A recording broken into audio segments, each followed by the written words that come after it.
You clicked on this video for likely one of two reasons. Number one, you know this car. You're familiar with it. You might even own one yourself, which would mean that you're not an American for reasons I'll get into here in a minute. Reason number two, you are tempted, curious by the forbidden fruit that is this, the BMW 1 Series hatchback.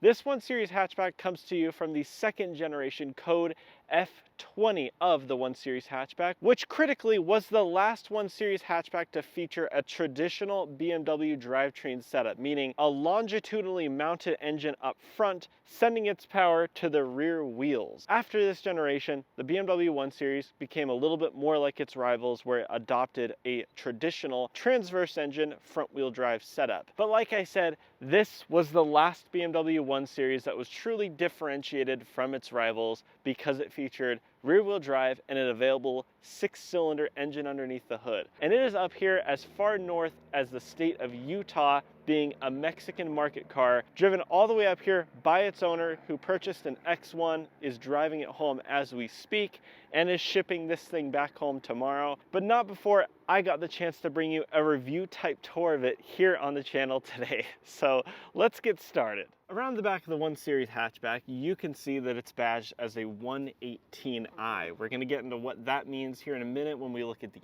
engine. But since this is a Mexican market car and it's all the way up north as far as Utah in the United States of America, let's talk a little bit about the Mexican market and what sets this 1 Series apart from the European equivalent and any American car, for those who are curious.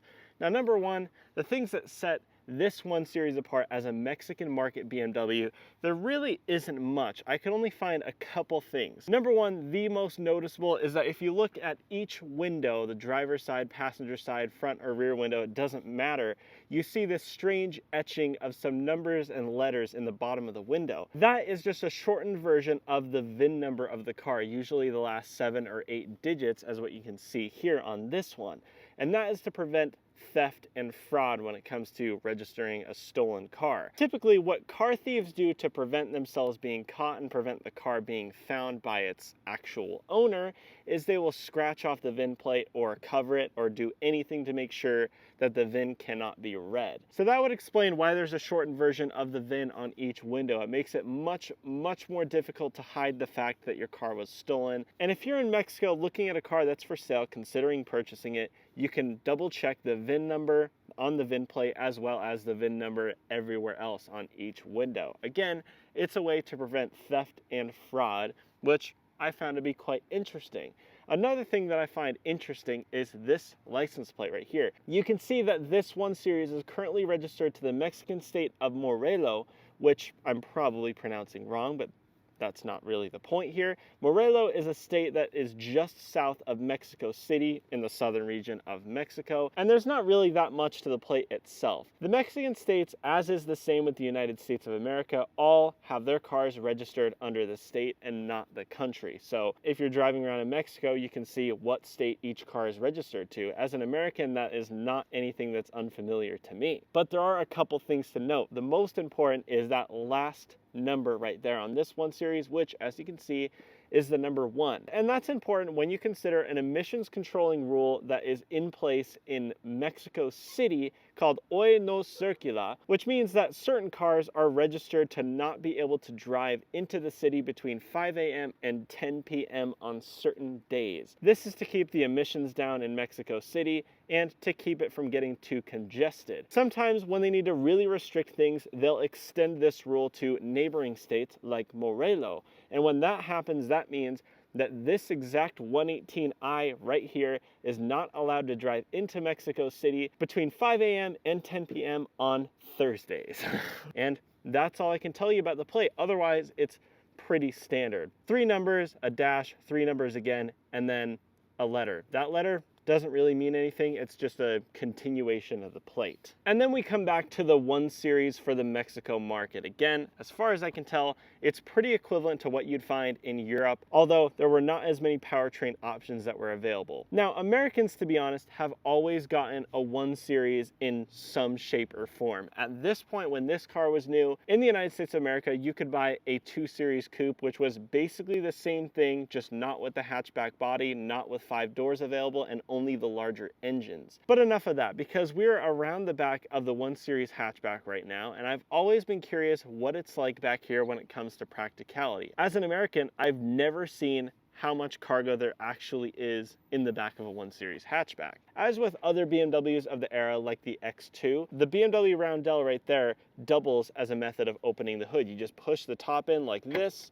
it unlatches, and then it's a manual function. You just push on it and the tailgate opens to reveal what is actually a pretty decent cargo area. Back when this thing was new, its rear-wheel drive construction made it a little bit compromised when it comes to things that actually matter for people that buy cars like this, and that is interior storage, interior space, and practicality as a whole. But looking inside there, it's a pretty decent cargo area, but it's honestly not that much larger than what you could expect to find in something like the equivalent 2 Series coupe that was for sale in the United States at the time. And just like any driver-focused BMW has, the battery is underneath the trunk floor in the back of this car for perfect 50-50 weight distribution. That's not something that you could say if you own an Audi A3 with its front-wheel drive setup. I don't think so.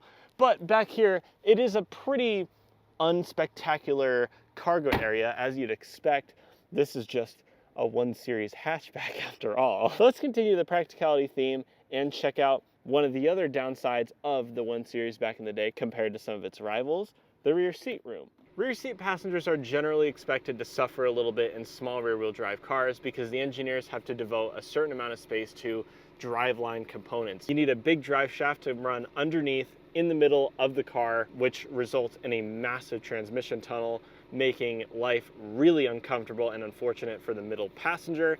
And you need more components back here around the rear wheels, which diminishes rear cargo space. And now I'm about to sit myself in here as a 6'3" tall person with this driver's seat in my driving position. And looking at the available room I have already, I'm not looking forward to this. But you only get one chance in a lifetime as an American to sit yourself in the back of a 1 Series hatchback, so I'm going to do that. This car was available as a 3-door model, but right now I'm happy that it has 5 doors because at least it makes it a little bit easier to get in. But then when it comes to fitting myself in here, oh my God. I'm actually suspended above the seat because I'm stuck. Oh, yeah, it's about what I expected back here. I do have plenty of headroom, just barely enough headroom, actually, and grab handles back here, which is nice, but absolutely no legroom. It is atrociously uncomfortable right here, and I don't even get a center console armrest to fold down to rest my arm on to make myself feel a little bit better. I do have a fully open storage area right here that is useful for nothing. I can't stand being back here anymore. Let's get out and see what it's like up front. Here we are up front in the 118i hatchback. I'm still really excited to say that. But up here, it honestly feels, as you might expect, quite similar to the 2 Series coupe that was for sale at the same time in the United States of America. The only indication that I'm in something unusual, at least from the mindset of an American, is the speedometer, which is reading in kilometers per hour right ahead of me, which is cool, and this unusual looking climate control setup. I haven't done a video of a traditional 2 Series, but I have done a video on an M2 competition, and in that car it had a screen, dual zone climate control, and lots of buttons to play with. This one just has 2 basic knobs, one for the direction of airflow and one for your temperature, which of course is in Celsius in this car. And being an American, I have no clue what that means, so I'm just happy that they have blue to tell me cold and red to tell me hot, so I should be okay in here. It is automatic, but it is a very basic climate control setup in here, which I think is pretty cool to see. Unfortunately, what's less cool to see are these blank buttons that are around the outside, which were probably for heated seats, which in cold weather would be nice. If you're driving this 1 Series in Morello, you probably don't need the heated seats as often. And then really that's it. This steering wheel is a little bit more basic than what you could expect, but it still has things like your volume controls on the right and your speed control for your cruise control on the left. It's a little bit basic looking, but not terrible. It still has buttons on it. As I mentioned earlier, the speedometer is currently reading in kilometers per hour, meaning it'll go up to 260. But one thing that I sincerely do appreciate, given the circumstances of this 1 Series and this video that's going on right now, is the fact that there's a screen beneath the 2 gauges, and right now it is reading my speed in miles per hour, which is going to be very helpful for if you happen to be driving a 1 Series hatchback out on American roads. So on that note, let's check out the engine underneath this 1 Series and take it out for a drive. Now, if you were lucky enough to have the option to buy yourself a 1 Series hatchback in your home market, you could opt for the M140i with a screaming turbocharged B58 6-cylinder, well over 330 horsepower, and rear-wheel drive. This 1 Series that we're with today does not have that engine, unfortunately. So starting at the bottom of the range, you could get the 116i, which had a turbocharged B38 3-cylinder engine. But if you were feeling a little bit more sporty, you could step up to the 118i, which is what this car is. This car features the same B38 3-cylinder turbocharged engine that was offered in the 116i, and the same engine that made it to the United States in various minis. Develops 134 horsepower and 133 pound-feet of torque. It's sending its power in this one to the rear wheels, although all-wheel drive was available in some versions through an 8-speed automatic transmission. And if you know anything about me, you'll know that I absolutely hate and despise this engine because it is extremely unrefined. It shudders, it rattles like crazy. For a petrol-powered engine, this is about as unrefined and diesel-like as it can get, but saying that is an insult to diesel engines. Honestly, in some applications, this engine feels like they just pulled it out of a tractor from the 1950s and put it in whatever car it was in. But I'm still excited to drive it, even though it has my least favorite engine of modern times underneath the hood, because how often do you get a chance to drive a 1 Series hatchback in America? Let's get started. Here we are about to drive the 1 Series hatchback. Unfortunately, it has my least favorite engine underneath the hood, so pressing the start engine stop button, you get that horrible shudder throughout the cabin.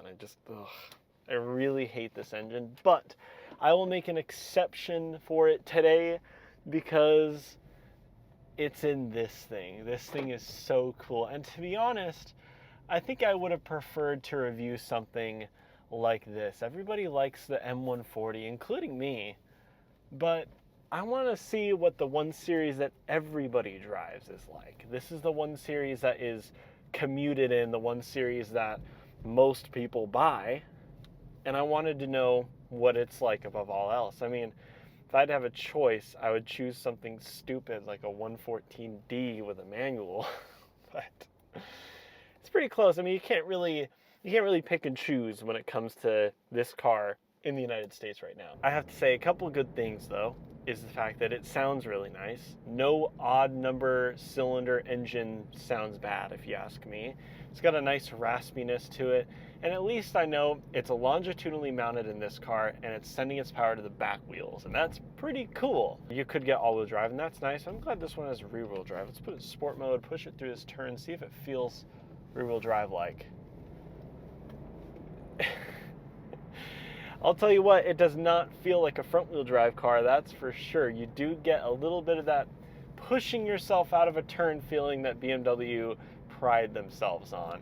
And after this, it was front-wheel drive again, which made more sense for the commuters and most of the people that own these things. The legendary status of the top-end M model, the M140i and the M135i, was diminished a little bit by making it all-wheel drive only. It wasn't as cool as it was before, but every other version of the 1 Series, the one that they sell to people, benefited from it because there's more interior space and it was just a more intelligent design. And of course, I'm not expecting greatness when it comes to the driving experience, but it's not that bad. It really isn't as bad as I was expecting it to be. But when it comes to power, let's put our foot down here, see what it's like. Yeah, about what I was expecting. Nothing. Got up to 80 kilometers per hour there, which is still above the speed limit. I'm not telling you what the speed limit is, but it's above the speed limit. But the whole time I was flooring it, there wasn't that much feel or enjoyment or sound, which is obviously what you can expect. This is a 118i after all. This is the car that you commute in, that you use every day.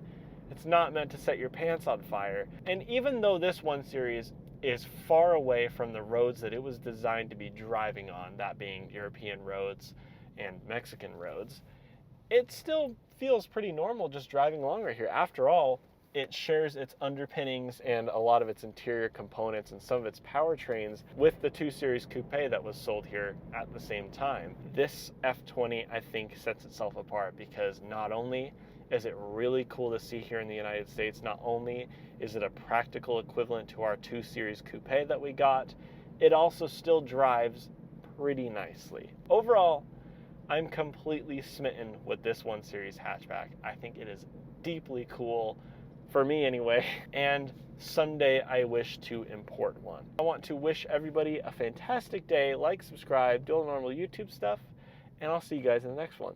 Thanks for watching. Bye-bye.